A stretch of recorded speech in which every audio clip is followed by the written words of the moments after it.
de Advogados para fazer uma sustentação oral relativa aos processos do 8 de janeiro.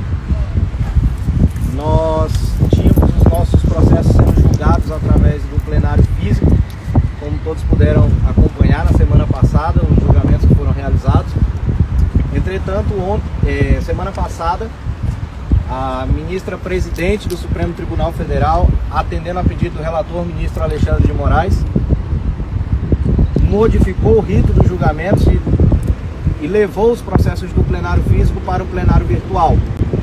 E nós estamos nos insurgindo em relação a isso, uma vez que nós acreditamos que isso configura violação ao princípio da ampla defesa, porque o julgamento no plenário virtual não é julgamento por videoconferência, não há debates, não há audiência.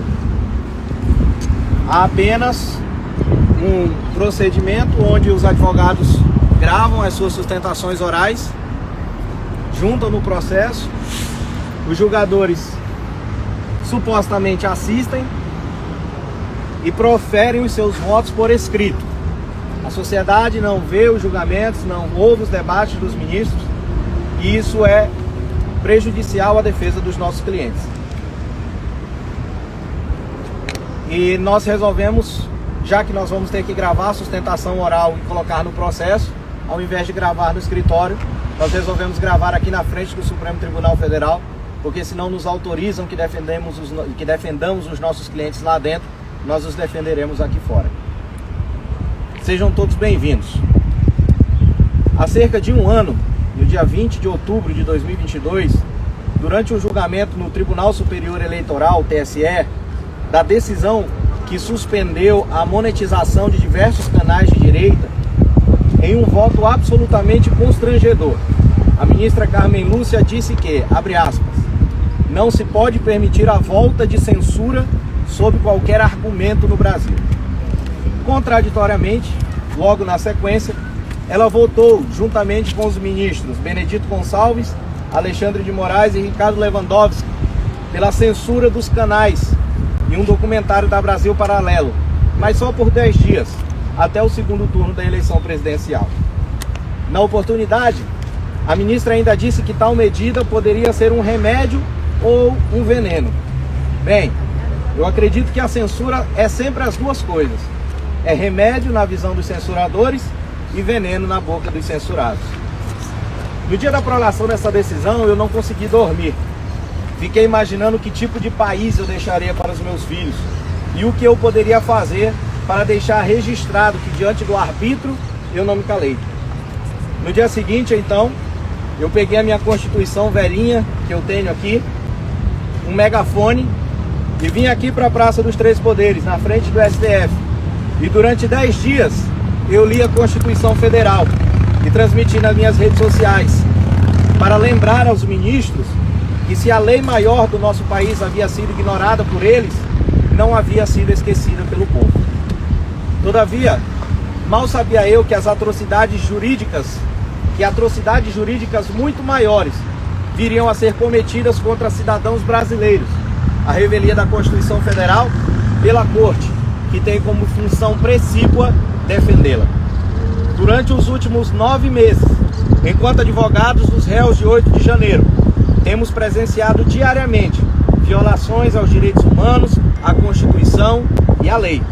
E agora, a exemplo do que fez ano passado, no exemplo que eu dei, com os veículos de comunicação, a Suprema Corte do nosso país tenta censurar os advogados, calar a defesa dos nossos clientes.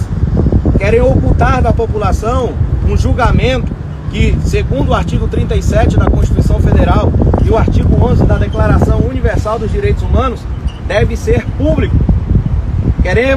Querem que façamos a nossa sustentação oral por vídeo, mas como diz a campanha da OAB do Rio Grande do Sul, e que deveria ser aderida por todas as OABs pelo Brasil, vídeo gravado não é sustentação oral. O STF quer fazer como fez nos julgamentos de recebimento de denúncias, quando ignorou as defesas gravadas, porque houve colegas que protocolaram a sustentação oral de 15 minutos às 23h59 e à meia-noite O relator proferiu voto contrário aos denunciados, esfregando na nossa cara que não assistiria às nossas defesas e tampouco apreciaria as teses que ali levantamos. A justificativa oficial para que os nossos julgamentos fossem remetidos para o plenário virtual é que trata-se de julgamentos vai travar a pauta do Supremo, pode-se dizer. Problema do Supremo. De acordo com a Constituição e a lei, os casos dessas pessoas, dos réus de 8 de janeiro, deveriam estar sendo julgados no TRF1. Mas já que esta corte quis se transformar em um fórum de cidade de interior, que ela arranje tempo e pauta para julgar os nossos casos com isonomia, e não 3 no plenário físico, outros tantos no virtual. Daqui a pouco estarão julgando em bloco para facilitar o serviço. E há precedentes para isso nesses processos. Se a culpa já é coletiva, por que os julgamentos não? Mas viemos aqui hoje para dizer: não nos calarão. Não impedirão que exerçamos o nosso dever constitucional previsto no artigo 133 da Constituição. E digo dever, e não direito, porque não é uma prerrogativa do advogado fazer a melhor defesa de seu cliente. É uma obrigação, porque só assim teremos uma justa administração da justiça. Se este tribunal não abrir as suas portas para permitir que nós realizemos a defesa dos nossos clientes, estaremos aqui fora, dizendo que os direitos humanos dessas pessoas estão sendo violados. Desde o momento em que foram presas no dia 8 de janeiro, em que ficaram quase 24 horas sem alimentação. Quando no dia 9 de janeiro, houve tortura física e psicológica praticada contra idosos, crianças e pessoas doentes na Academia Nacional da Polícia Federal. Eu sei, eu estava lá, eu passei a noite lá. Quando colocaram 22 pessoas em uma cela com capacidade para 8, lá na Papuda. Os direitos humanos dessas pessoas foram violados quando colocaram 140 mulheres na colmeia em uma ala, com apenas um chuveiro, um vaso sanitário e uma pia para lavar roupa, escovar os dentes e beber água. Os direitos humanos dessas pessoas foram violados quando lhes foi servida comida azeda, com larvas e com cacos de vidro, havendo pessoas que perderam até 30 quilos enquanto estiveram na prisão. Os direitos humanos dessas pessoas foram violados quando quiseram destruir os bens e os documentos delas, porque não havia uma sala para guardar esse material na Polícia Federal. Os direitos delas, os direitos humanos dessas pessoas foram violados quando a imprensa, grande parte dela, e o próprio site desta Suprema Corte ficou imputando a alcunha de terroristas a estas pessoas, mesmo depois que as denúncias já haviam sido oferecidas e ninguém, repito, ninguém foi denunciado por terrorismo. Por fim, os direitos humanos dessas pessoas estão sendo violados quando são impostas medidas cautelares às pessoas que foram liberadas, mais graves do que se aplicam a criminosos contumazes. Ao invés de apresentação mensal em juízo, apresentação semanal, proibição de utilização de redes sociais, proibição de comunicação entre uns e outros, tornozeleira eletrônica. Por causa dessas medidas, houve pais que perderam o casamento das filhas, houve filhos que perderam o sepultamento da mãe, houve pais que não conseguem colocar a comida na mesa para os seus filhos. Esta semana foi prolatada uma decisão pelo ministro relator, em que uma mãe pede autorização para trabalhar e a tornozeleira eletrônica lhe estava impedindo de trabalhar, lhe está impedindo de trabalhar e colocar a comida na mesa do seu filho. E o ministro negou e disse que se ela quiser, ela tem que se adequar e procurar uma forma de trabalhar. E não, a corte deve ser flexível a ponto de permitir que uma mãe trabalhe e dê de comer para o seu filho. A dignidade dessas pessoas está sendo arrancada dia a dia. E nós vamos denunciar isso, lá dentro ou aqui fora. Se este tribunal não abrir as suas portas para permitir que nós realizemos a defesa dos nossos clientes, estaremos aqui fora, dizendo que o STF não tem competência para julgar os casos relacionados ao 8 de janeiro. O ministro Alexandre de Moraes forçou uma competência que não existe para trazer esses casos para a Suprema Corte. Durante os primeiros julgamentos na semana retrasada, o relator disse que essas pessoas estão sendo julgadas no STF porque há autoridades detentoras de foro por prerrogativa de função investigadas nos mesmos inquéritos. Sobre essa afirmação, pairam duas incongruências. A primeira é que havia, e hoje não sabemos se há mais, porque nós não temos mais, havia no Supremo uma regra, que era a regra do desmembramento de foro, e sem prerrogativa de foro investigadas pelos mesmos fatos, as que não tinham prerrogativa tinham seus processos desmembrados e enviados para a primeira instância.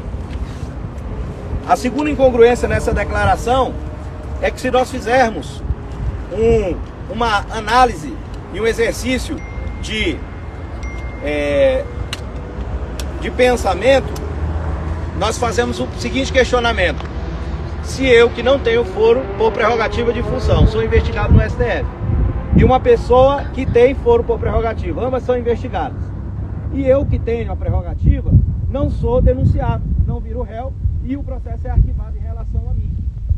Quer dizer que a pessoa que não tinha foro por prerrogativa veio ao STF por conta da pessoa que tinha foro por prerrogativa.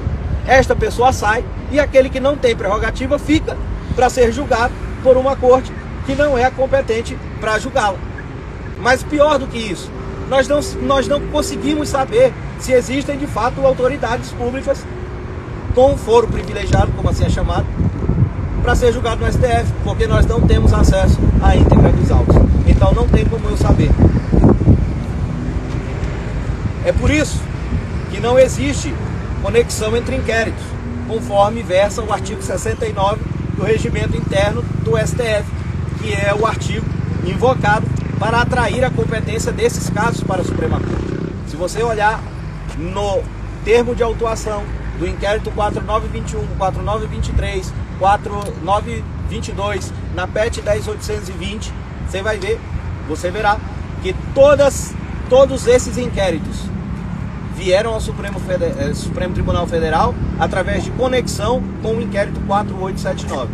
Só que nós não temos acesso a esse inquérito, então nós não sabemos se essa conexão existiria. Mas não existe conexão entre inquéritos, porque o artigo 69 diz que a distribuição da ação ou do recurso gera prevenção para todos os processos a ele vinculados por conexão ou continência. Existe uma divergência na doutrina sobre qual é o instituto do inquérito investigativo. Se ele é um mero procedimento administrativo, se ele é um processo preparatório. Entretanto, se existe divergência na doutrina sobre o que o inquérito investigativo é, não existe divergência a respeito do que o inquérito investigativo não é. E inquérito investigativo não é ação, não é recurso e não é processo. Por isso, o artigo 69 do Regimento Interno não poderia ter sido invocado e o Supremo Tribunal Federal não é competente para o julgamento desses causos. E essa competência é inexistente e foi forçada à revelia da lei e da Constituição Federal. Se este tribunal não abrir as suas portas para permitir que nós realizemos a defesa dos nossos clientes, estaremos aqui fora dizendo que o ministro Alexandre de Moraes é suspeito para relatar os casos referentes ao 8 de janeiro. Explico por quê. Trago um episódio em que no dia 8 de janeiro o ministro, no Twitter, disse que os executores dos ataques de 8 de janeiro seriam responsabilizados, bem como os financiadores, os instigadores e as autoridades públicas responsáveis. 8 dias depois, no dia 16 de janeiro, a Procuradoria-Geral da República iniciou os oferecimentos de denúncias contra os acusados, na exata divisão proposta pelo relator no seu tweet, contra os executores, os financiadores, os instigadores e as autoridades públicas, mostrando que o julgador, o ministro Alexandre de Moraes, orientou o trabalho do órgão acusatório, ainda que indiretamente. Se este tribunal não abrir as suas portas para permitir que nós realizemos a defesa dos nossos clientes, nós estaremos aqui fora dizendo que esta corte tem violado a garantia constitucional do contraditório e da ampla defesa. E ela faz isso quando nega o acesso aos autos de inquérito 4879. Quando nós entramos em contato com o gabinete, eles disseram que nós não precisamos ter acesso a esse inquérito porque ele nada tem a ver com os nossos clientes, sendo que este foi o inquérito utilizado para atrair a competência desta casa para o julgamento desses processos. Então a pergunta que fica é, quer dizer então que para termos acesso ao inquérito 4879, os nossos clientes nada têm a ver, mas para atrair a competência, eles têm.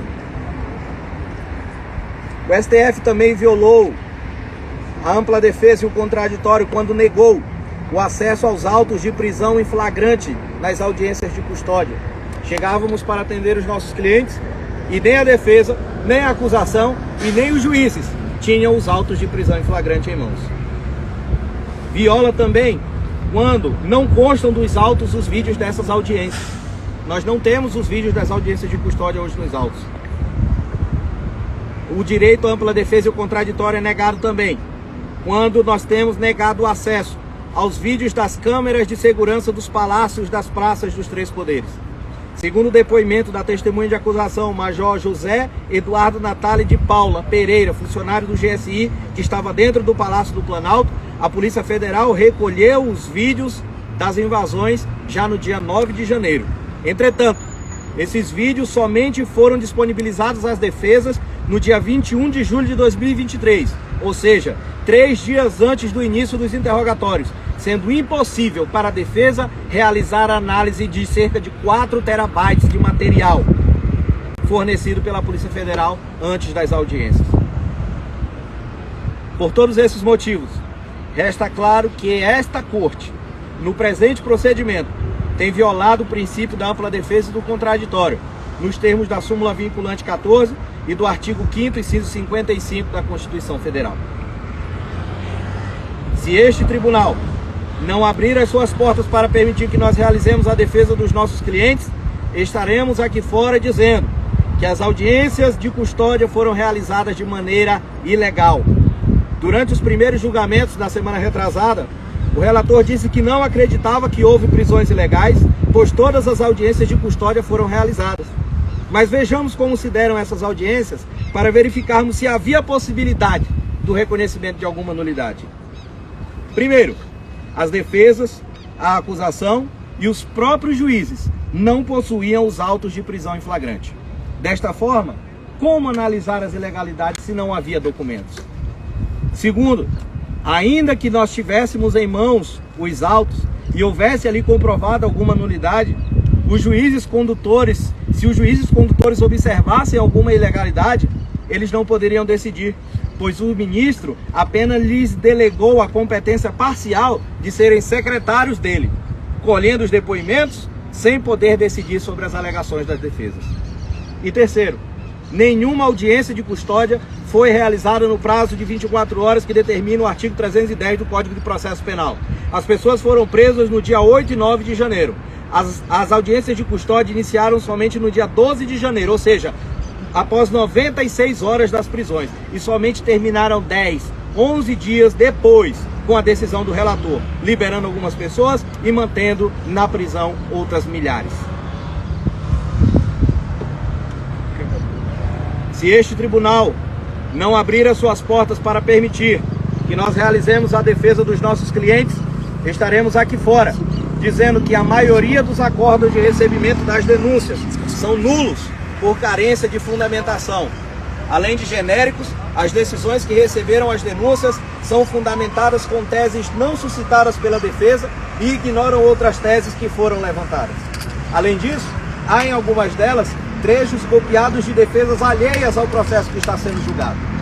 Há trechos em algumas decisões de recebimento de denúncia em que o relator fala da seguinte maneira: conforme alegou a defesa no trecho tal em que diz isso, isso e isso.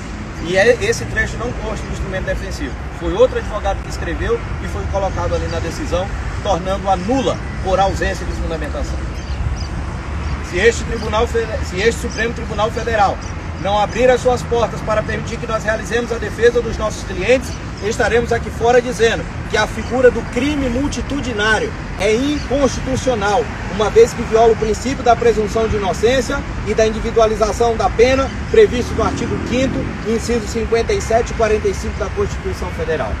A figura do crime multitudinário, ela trata-se de responsabilidade objetiva e é vedada no ordenamento jurídico brasileiro, que adota o princípio da responsabilização penal subjetiva.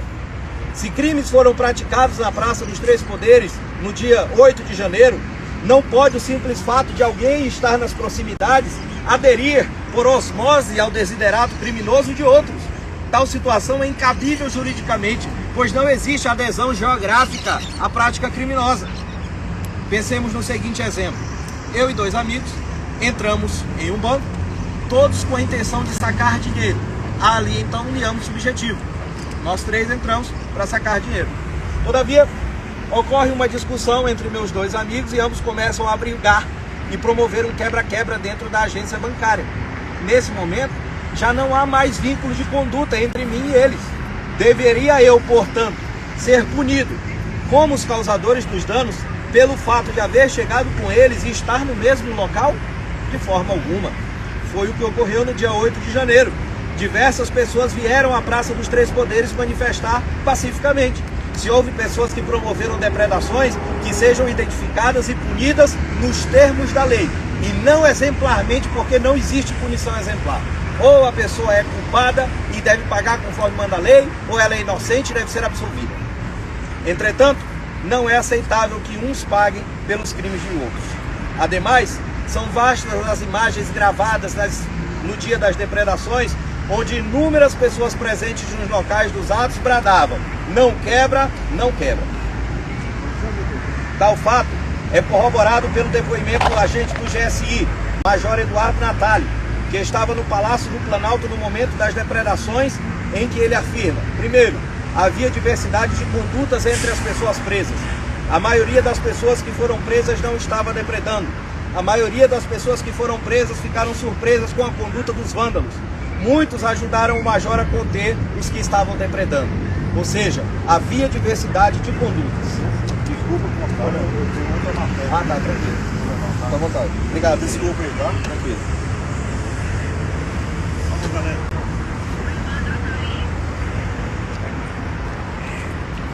Continuamos? Deixa eu só tocar aqui na área. Tá aqui.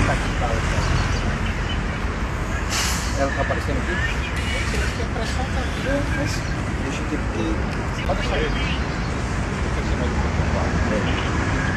Seco demais, meu Deus, a garganta tá sofrendo.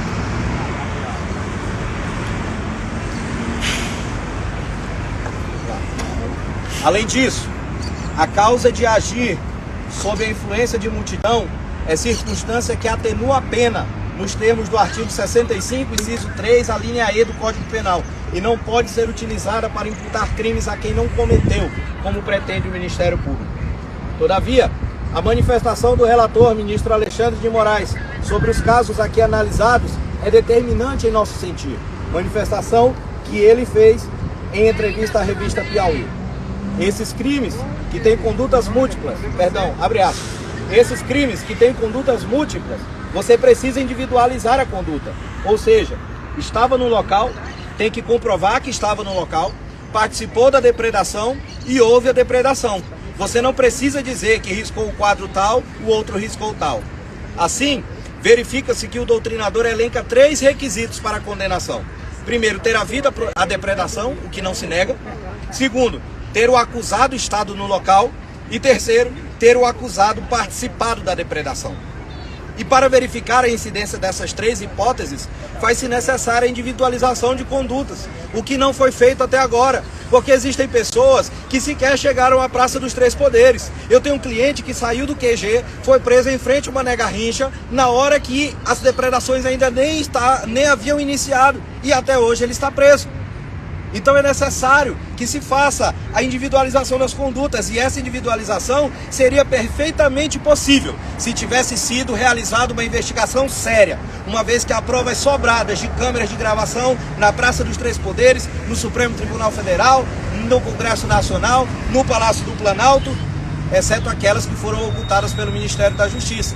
E elas são necessárias nesse processo, porque se uma pessoa entrou no Palácio do Planalto vindo do QG do Exército, ela teve que obrigatoriamente passar em frente ao Palácio da Justiça. E onde estão as imagens que o ministro da Justiça teme em ocultar? E conta diversas versões para o sumiço delas. Caso não seja possível individualizar as ações, deve-se aplicar o princípio do indúbio pro réu. Na dúvida, absolve-se os acusados e não condená-los a penas altíssimas pelo crime de live, que foi o que ocorreu na semana retrasada. Nenhuma das pessoas condenadas foi mostrada depredando nada, quebrando uma cadeira, riscando uma mesa, e foram condenadas a 17 anos, a 14 anos. Que Estado democrático de direito é esse que nós dizemos que vivemos? Se este tribunal não abrir as suas portas para permitir que nós realizemos a defesa dos nossos clientes, estaremos aqui fora dizendo que a prática dos crimes de golpe de Estado e abolição violenta do Estado Democrático de Direito é crime impossível. O Instituto do Crime Impossível encontra guarida no Código Penal, lá no artigo 17, onde diz: não se pune a tentativa quando, por ineficácia absoluta do meio ou por absoluta impropriedade do objeto, é impossível consumar-se o crime. É o que nós verificamos no depoimento das testemunhas de acusação. Observamos, por exemplo, que o major do GSI, José Eduardo Natali, afirmou que no gabinete presidencial não reside o poder. Logo, a sua simples invasão não configuraria golpe de Estado. Major Natali diz também que nenhum dos manifestantes que invadiu o Palácio do Planalto bradava que havia tomado o poder.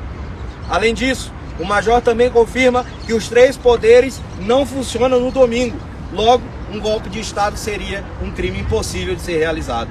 Desta forma, fica clara a absoluta impropriedade do objeto para a consumação do crime, uma vez que seria impossível que o poder fosse tomado naquelas circunstâncias.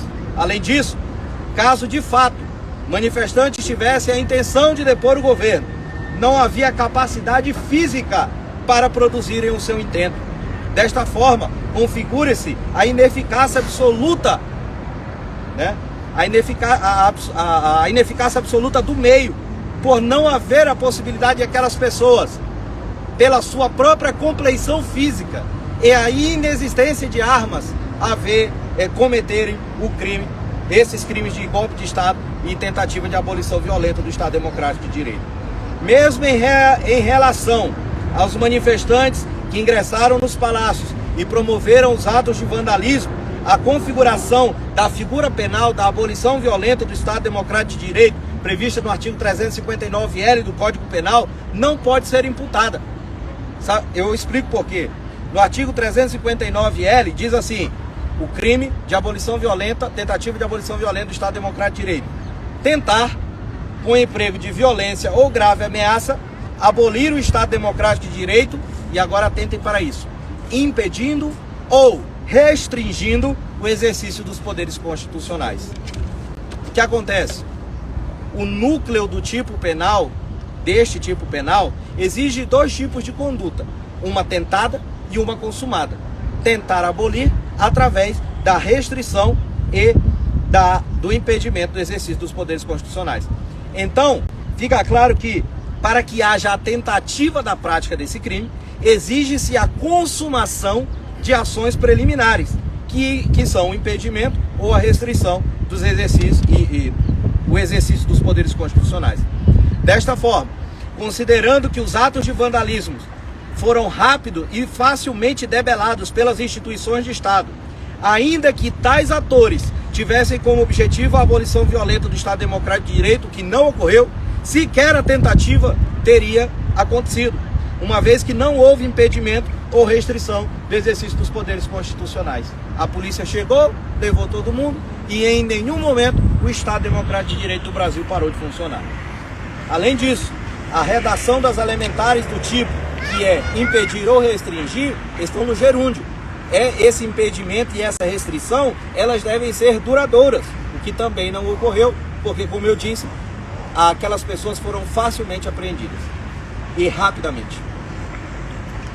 Caminhando para o final, se este tribunal não abrir as suas portas para permitir que nós realizemos a defesa dos nossos clientes, estaremos aqui fora, dizendo que em caso de condenação não pode haver a incidência da majorante da associação criminosa armada, uma vez que nenhuma arma de fogo, eu repito, nenhuma, zero, 0 arma de fogo foi apreendido no dia 8 de janeiro. Nenhum tiro foi disparado. CAC sniper não existe. E um canivete, um estilingue e um punhado de bolinhas de gude encontradas com uma pessoa não pode servir para agravar a pena de milhares, como pretende a Procuradoria-Geral da República. Se este tribunal não abrir as suas portas para permitir que nós realizemos a defesa dos nossos clientes, estaremos aqui fora dizendo que, em havendo condenações, elas devem ser analisadas sob o prisma do concurso formal de condutas e não do concurso material, como foi aplicado nas primeiras condenações. Explico por quê. Suponhamos que alguém tenha entrado nos prédios da República com o intuito de promover os crimes que estão sendo acusados. As penas jamais poderiam ser somadas em concurso material, porque o Instituto do Concurso Material, previsto ali no artigo 69 do Código Penal, ele diz que você pratica várias condutas e obtém vários resultados. Seria o mesmo que dizer, em concurso material, que alguém que entrou querendo praticar esses crimes danificou um vaso visando abolir o Estado Democrático de Direito, rasgou uma cortina visando promover golpe de Estado, quebrou uma vidraça de forma a causar dano à União. Perceba-se, não faz sentido analisar as condutas e os tipos praticados de forma isolada. Porque uma pessoa que tivesse o ânimo de cometer esses crimes, bastava que ele tivesse quebrado uma vidraça e ele teria cometido 5 crimes. E nesse caso, aplicar-se-ia o Instituto do Concurso Formal, previsto no artigo 70 do Código Penal, que diz: quando o agente, mediante uma só ação ou omissão, pratica 2 ou mais crimes idênticos ou não, aplica-se-lhe a mais grave das penas cabíveis, ou ser iguais somente uma delas, mas aumentada, em qualquer caso de 1/6 até a metade. Uma pessoa com o ânimo de cometer os crimes imputados, com apenas uma conduta, já teria cometido todos os crimes, e assim essas pessoas devem ser julgadas em caso de condenação.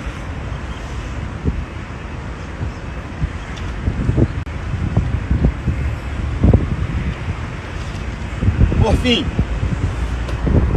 se este tribunal não abrir as suas portas para permitir que nós realizemos as defesas dos nossos clientes, e agora falo por mim enquanto advogado, para cada cliente meu julgado em plenário virtual, estarei aqui na frente dessa corte fazendo a sustentação oral deles, como estou fazendo agora, e juntarei aos autos.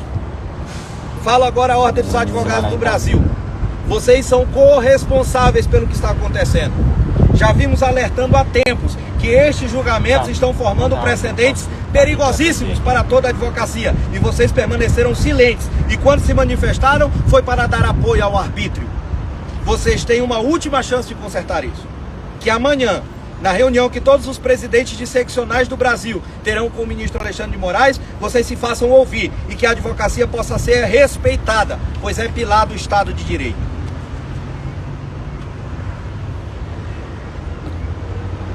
Falo ao Congresso Nacional, de acordo com as posturas que a Suprema Corte vem tendo, daqui a alguns dias não precisaremos mais de vocês.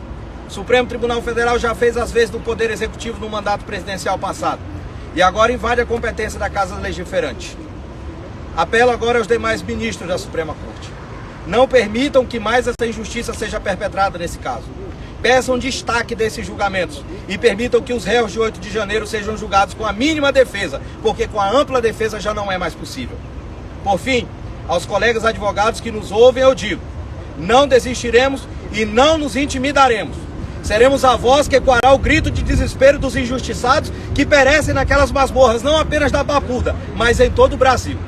E se tudo isso não servir para evitar as condenações injustas e políticas que esta corte vem determinando, servirá para deixar registrado para o mundo e para a história que neste momento sombrio da nossa nação, quem foram os responsáveis pelas injustiças praticadas, quem foram os covardes e carreiristas que se submeteram quando o Leviatã os tentou oprimir, mas também quem foram aqueles que se levantaram em favor da legalidade, da verdade e da justiça quando ninguém mais os fez.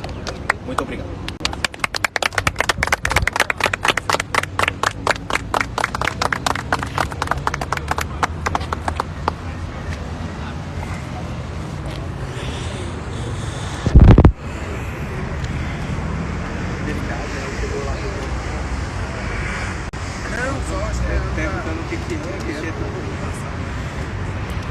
Deixa eu mostrar.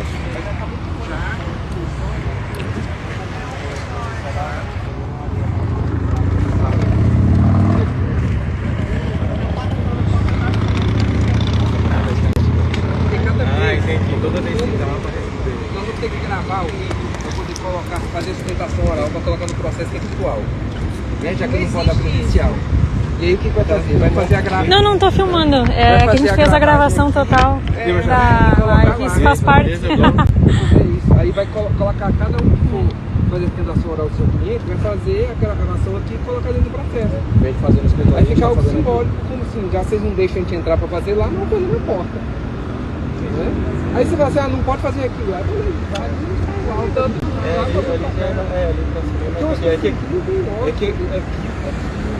é naturismo, sabe? Assim, tudo quanto é situação que ultrapassa isso aí, a gente é questionado, tem que averiguar o que é, porque aqui é o lugar mais delicado do Brasil, não sabe? O nível de alerta nosso... Só não tinha câmeras. Só não tem câmeras, mas é o mais seguro, né? Acabou, beleza, acabou, então delicado, tem que mas... falar. Beleza? Obrigado, bom serviço, bom trabalho pra vocês aí. Obrigada.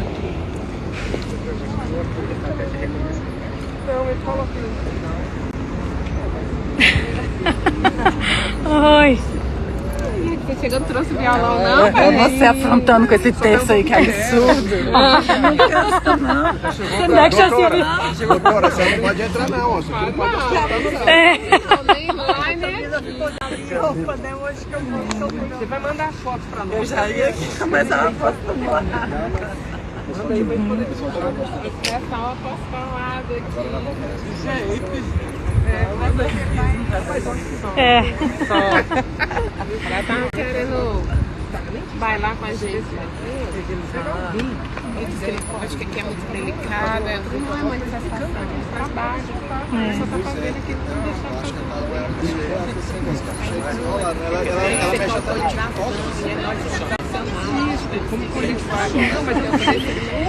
É que é muito perigo, ó, pessoal.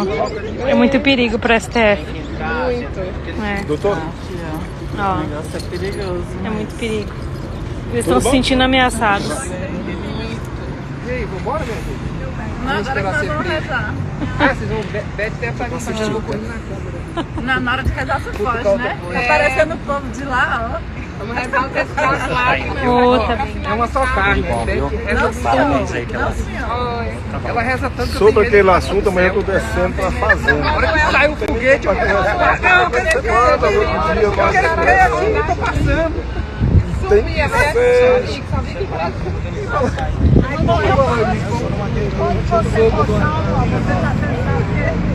Ela falou assim, a sogra dele reza tanto. Eu vou primeiro dia toda manhã, rezar tanto. Mas se eu for, eu vou passar do céu aí. Eu vou passar Não, porque eu vou lá e mas na verdade a vigília é negócio.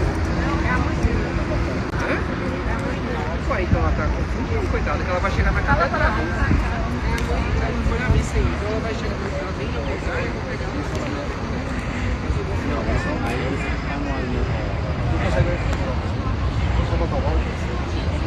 Eu já vou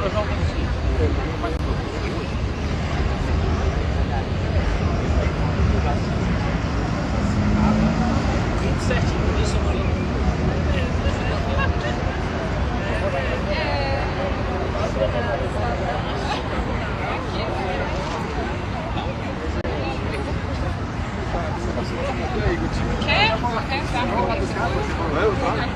Você pensou daquela hora, né?